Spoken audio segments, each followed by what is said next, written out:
Puesto que estos dos altares estaban conectados, el salmista habla de ellos simultáneamente cuando en el Salmo 84:3 dice: «Aún el gorrión halla casa y la golondrina nido para sí, donde ponga sus polluelos cerca de tus altares, oh Jehová de los ejércitos, Rey mío y Dios mío». Bienvenidos al estudio Vida de la Biblia con Witness Lee. Un estudio completo, detallado y riguroso, libro por libro, desde Génesis hasta Apocalipsis, que se centra en experimentar a Cristo como vida a fin de cumplir el propósito eterno de Dios. Pueden escuchar gratuitamente todos los programas radiales del Estudio Vida o leer en línea los libros del Estudio Vida en nuestra página de internet radiolsm.com. Una vez más, radiolsm.com. En el mensaje anterior, le dimos énfasis a 3 asuntos importantes que se relacionan con el altar del incienso. En primer lugar, cuando oramos, debemos hacerlo en el tabernáculo, el cual tipifica al Dios encarnado.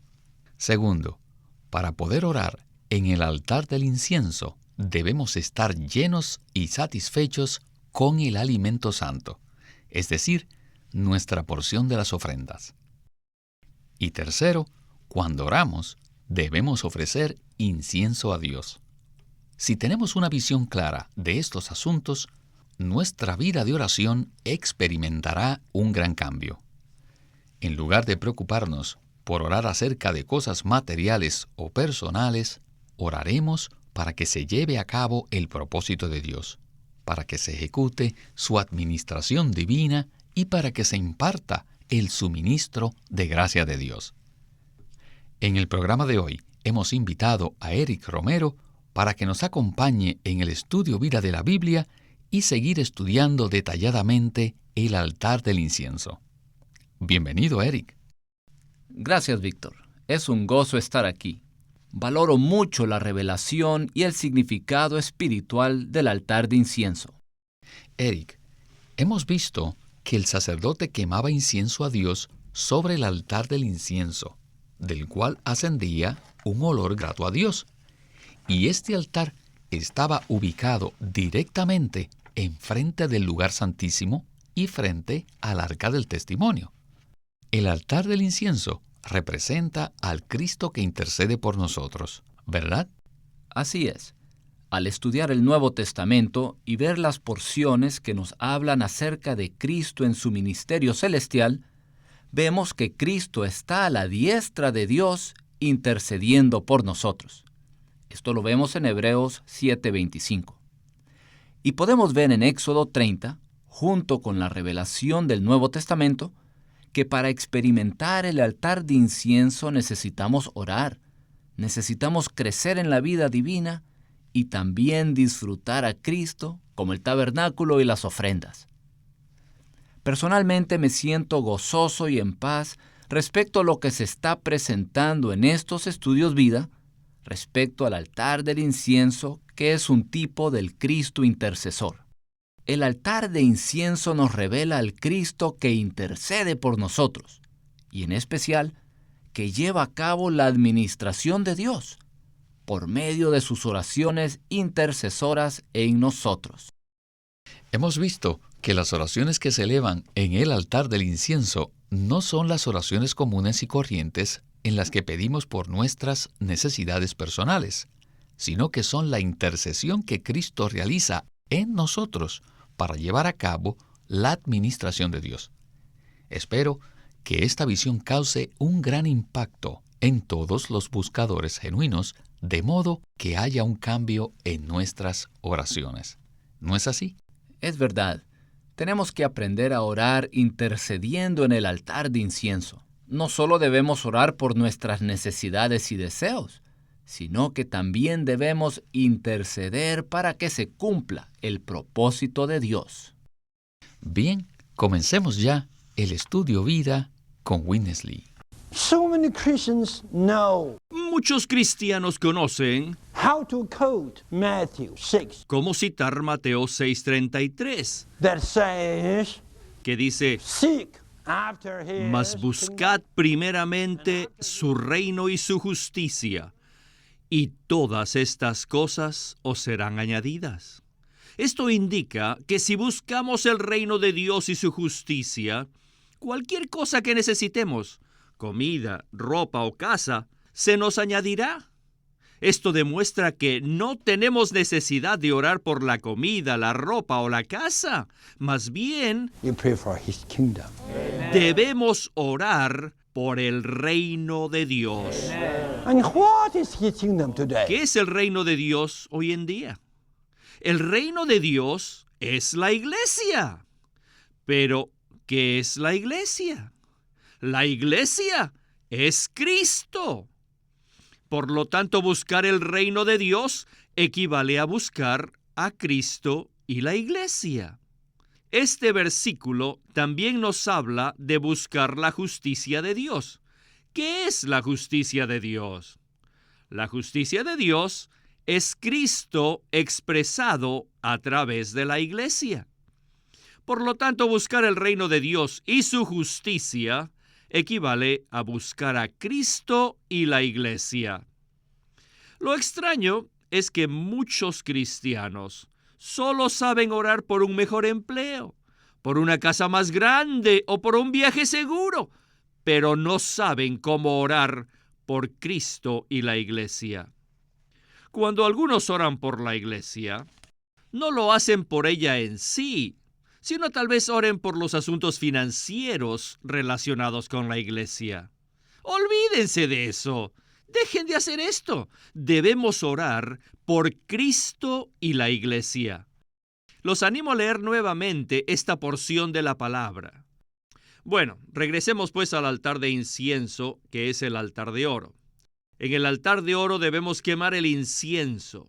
Además, existe una prohibición seria aquí, y esta es que no debemos quemar un incienso extraño.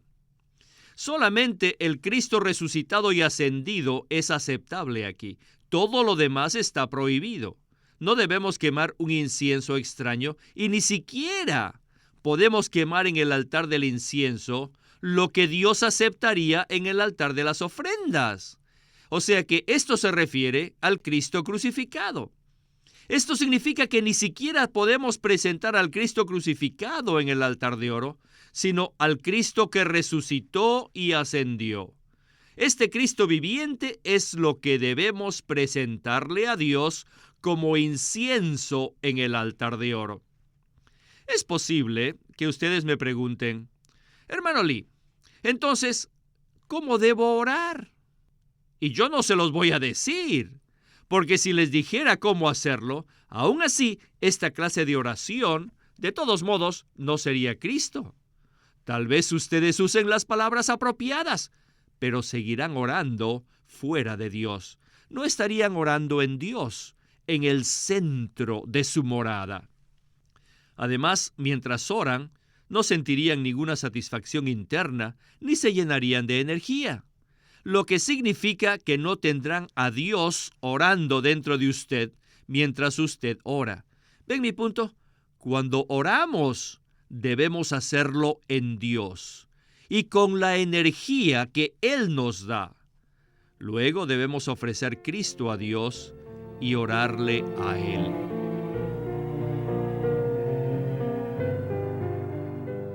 Eric, muchos hemos sido exhortados a orar más, pero lo que estamos hablando aquí va más allá de una simple exhortación a que oremos frecuentemente. Lo que se está presentando es que debemos orar en Dios, y el contenido de nuestra oración intercesora debe ser Cristo. Esto me parece que es un asunto muy crítico. Entonces, ¿qué significa orar en Dios y ofrecer Cristo a Dios mientras oramos? Necesitamos considerar de nuevo el cuadro del tabernáculo, que es un tipo de Cristo corporativo y nos muestra la iglesia. Así como los sacerdotes podían entrar en el tabernáculo, en la experiencia espiritual, nosotros también podemos entrar en Dios. En palabras sencillas, el tabernáculo es un cuadro que nos muestra que podemos entrar en Dios. Basados en la redención efectuada por Cristo y por el hecho que hemos sido regenerados en nuestro espíritu humano, tenemos una relación en vida con Dios, una relación orgánica con Él.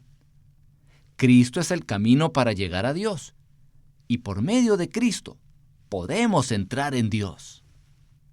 Más y más estamos aprendiendo a orar en Dios y así reflejar lo que está en su corazón.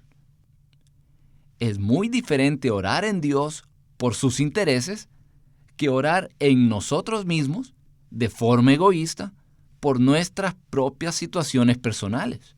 O sea, aunque oremos a Dios, es posible que estemos muy lejos de Dios. Pues en ese caso estamos en nosotros mismos y no nos preocupamos por el reino de Dios y su justicia.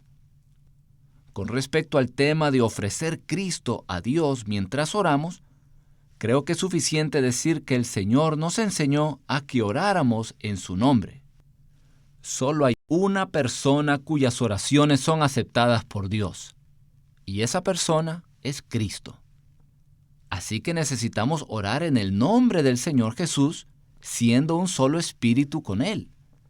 De esta manera, la oración de Cristo llega a ser nuestra oración, lo cual es un aspecto práctico relacionado con la vida de intercesión.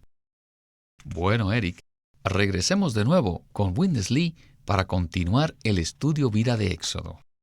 If you would stay with me for 10 days, Si usted se quedara conmigo por 10 días, you will find out I'm a person all the day so sad. se daría cuenta que soy triste todo el tiempo. Look at the people around you. Póngase a pensar en la gente que lo rodea. What are they doing? ¿Y qué es lo que hacen? Pitiful. It's pitiful. ¡Qué desgracia! What do they know? The Lord has ¿Qué saben acerca de la economía de Dios? Oh, cuán lamentable es su condición. El Señor Jesús ha retrasado su venida por 2000 años. Claro que para Él 2000 años son como 2 días, pero para nosotros representa un largo periodo de tiempo. Para mí, un cuarto de siglo es mucho tiempo, pero para Él es muy corto. En 2 de Pedro 3:8 dice que con el Señor 1000 años es como un día. Y Pedro ni siquiera menciona el milenio, sino que habla directamente acerca de los cielos nuevos y la tierra nueva en la eternidad, en 2 de Pedro 3:13. Y pensábamos que Pedro era simple, pero no es así. Vaya, se saltó los 1000 años. Así que con él, cuando el Señor venga, inmediatamente será el nuevo cielo y la nueva tierra. Para él 1000 años es un día. No es mucho tiempo para el Señor, pero para nosotros, es mucho tiempo. Esto indica que ni siquiera 1000 años son mucho tiempo para el Señor. Sin embargo, yo pienso que el Señor ha retrasado su venida por mucho tiempo. Yo ya he vivido un poquito más de 3/4 partes de un siglo, y para mí ha sido esto muy largo. Amén. Pero para Dios, ¿qué son 100 años? Para Él, un poco más de 2 horas. Hoy en día, miren la situación. ¿Quién está orando? ¿Quién está orando para motivar que Dios imparta su gracia a su pueblo? ¿Quién está orando de modo que motive al trono de la autoridad de Dios para juzgar y acabar esta era? ¿Quién? Cristo tiene mucho incienso, pero ¿dónde están las oraciones aptas para recibirlo? ¿Podría Cristo añadir incienso a las oraciones que usted hace?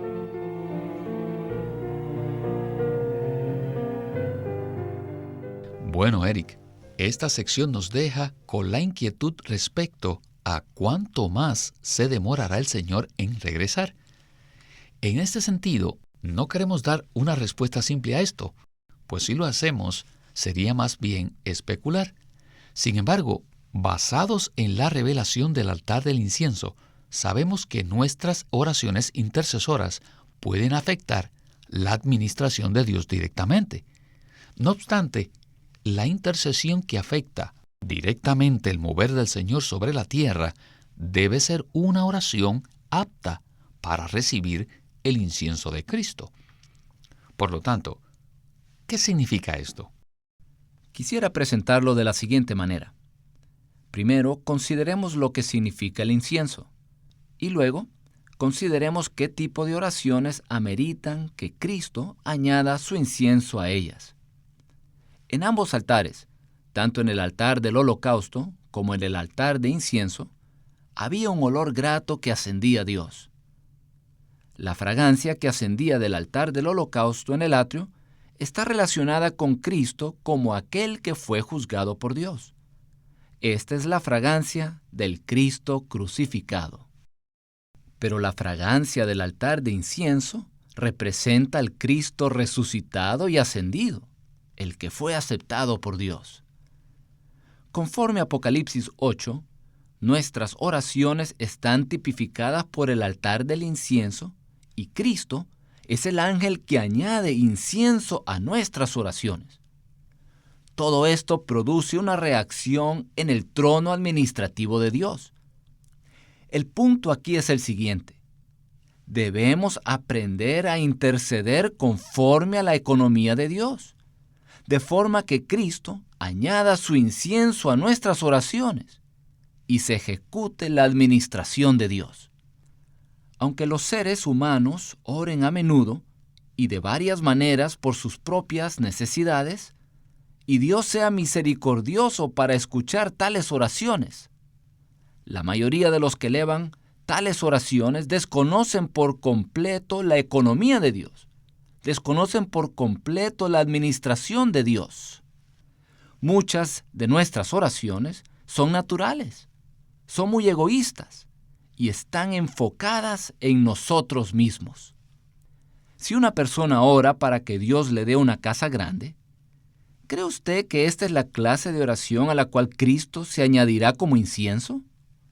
Si Dios responde o no a tal clase de oración, eso depende de Él. Pero estamos hablando de otra clase de oración, la intercesión. Y esta clase de oración intercesora es a la que Dios añade incienso y es la que ejecuta su administración. Y esa intercesión se relaciona con la economía de Dios, con el deseo del corazón de Dios, con el reino de Dios, con los intereses de Dios y con el mover de Dios sobre la tierra. Cuando nos olvidamos de nosotros mismos y oramos en Dios, ofreciéndole a Cristo, orando por la iglesia, el reino y los creyentes, entonces elevaremos oraciones que complazcan a Dios porque estarán relacionadas con el deseo de su corazón.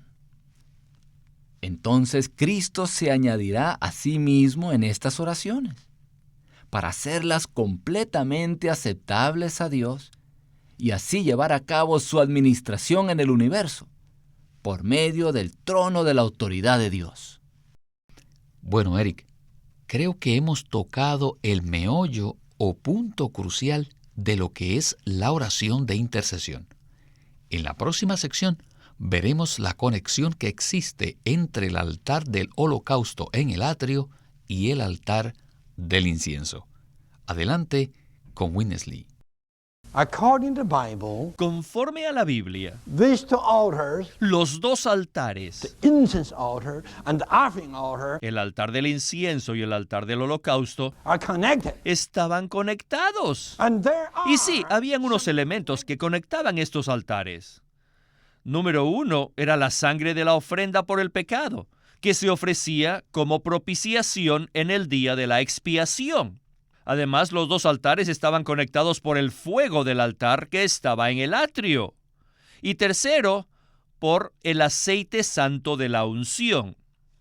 Si leemos el Antiguo Testamento cuidadosamente, veremos que no se permitía ninguna clase de fuego extraño para quemar el incienso.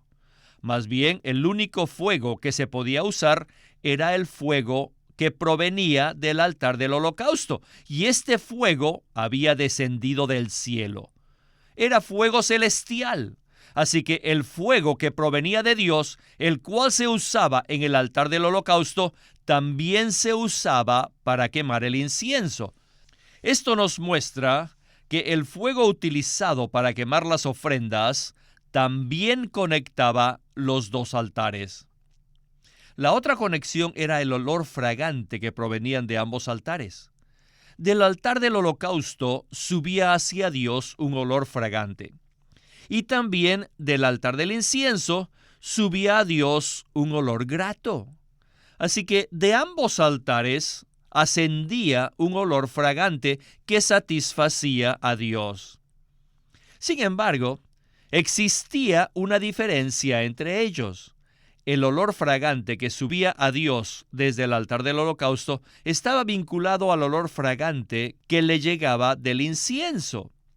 En estas dos clases de olor fragante tenemos en el altar de las ofrendas la dulzura de la muerte de Cristo. Y en el altar del incienso tenemos la dulzura de Cristo en su resurrección y ascensión. El aroma de Cristo en su resurrección y en la ascensión sirve para que nosotros seamos aceptados por Dios. Puesto que estos dos altares estaban conectados, el salmista habla de ellos simultáneamente cuando en el Salmo 84:3 dice: «Aún el gorrión halla casa, y la golondrina nido para sí, donde ponga sus polluelos cerca de tus altares, oh Jehová de los ejércitos, Rey mío y Dios mío». Have you ever read Psalm ¿Alguna 84? vez habían leído este salmo? It's a sweet song. Un salmo muy dulce. With a sweet appreciation. El salmista expresa en poesía su aprecio por los dos altares. ¡Aleluya! ¿Y qué significan los dos altares? Los dos altares representan la muerte de Cristo y su intercesión. Oh, que el Señor tenga misericordia de nosotros para que veamos que la vida de oración adecuada y sincera se encuentra en Dios y requiere su presencia en nosotros. Esta vida de oración es una con el Cristo resucitado y ascendido como nuestro incienso para Dios. Y esta vida de oración está ligada al Cristo crucificado por medio de la sangre, el fuego y el olor fragante.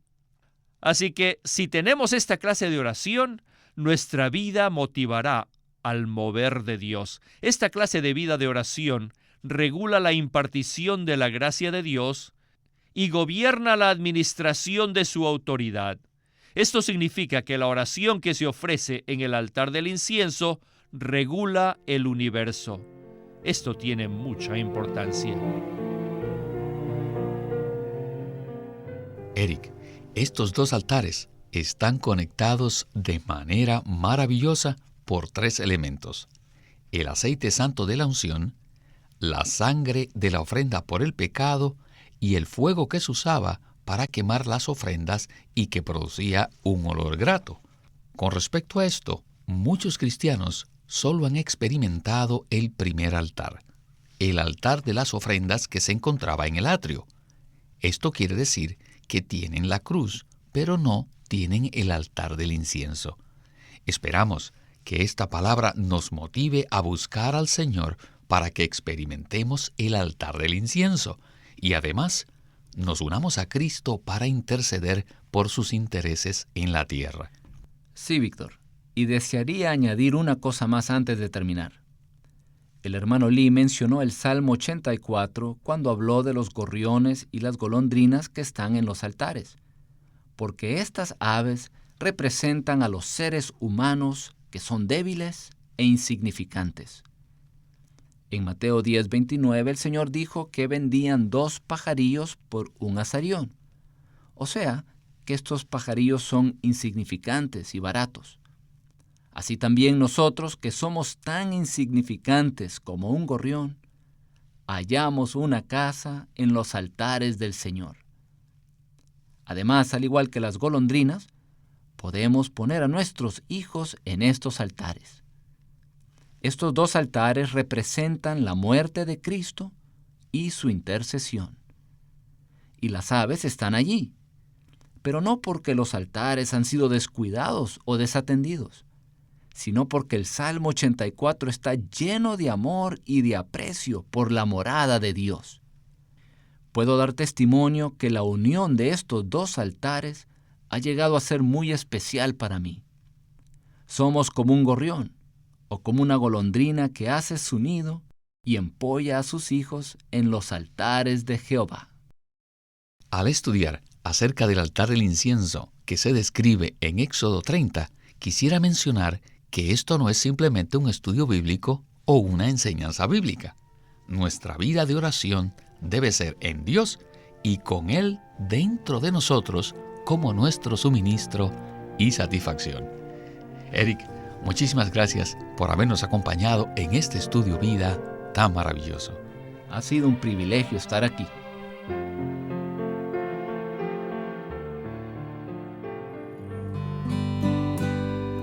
Living Stream Ministry es una casa publicadora de los libros de Watchman Nee y Witness Lee.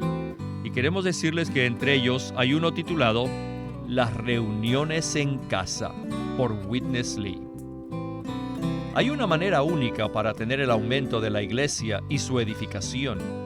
Cuando vino el día de Pentecostés, la iglesia empezó con 120, que muy rápidamente en su primera prédica se le añadieron 3,000 más. Y luego, muy pronto después de eso, otros 5,000 creyentes se añadieron a este primer grupo. Pero, ¿cómo hicieron para que ellos permanecieran fieles? Para que no cayesen, para que siguieran avanzando. ¿Cómo se reunieron? ¿Cuál fue la primera manera cristiana de reunirse? En las primeras semanas ya eran como 8,120 al inicio de la iglesia. ¿Quién inventó la manera de reunirse? Porque ellos ya no se reunían ni como judíos ni como los romanos. Así que claro, la respuesta fue que el Espíritu inventó esta forma neotestamentaria única de tener reuniones. Y su invento fue las reuniones en casa. En el libro de este mismo título, Las reuniones en casa, Witness Lee examina las ventajas y el propósito de Dios al hacer que los creyentes tengan reuniones en sus propias casas. Las reuniones en casa por Witness Lee. Consígalo en su librería cristiana o llámenos al 1-800-810-1149 para darle información de cómo obtener el libro Las reuniones en casa por Witness Lee. Queremos animarlos a que visiten nuestra página de internet libroslsm.com. Allí encontrarán los libros del ministerio de Watchman Nee y Witness Lee. Una vez más, libroslsm.com.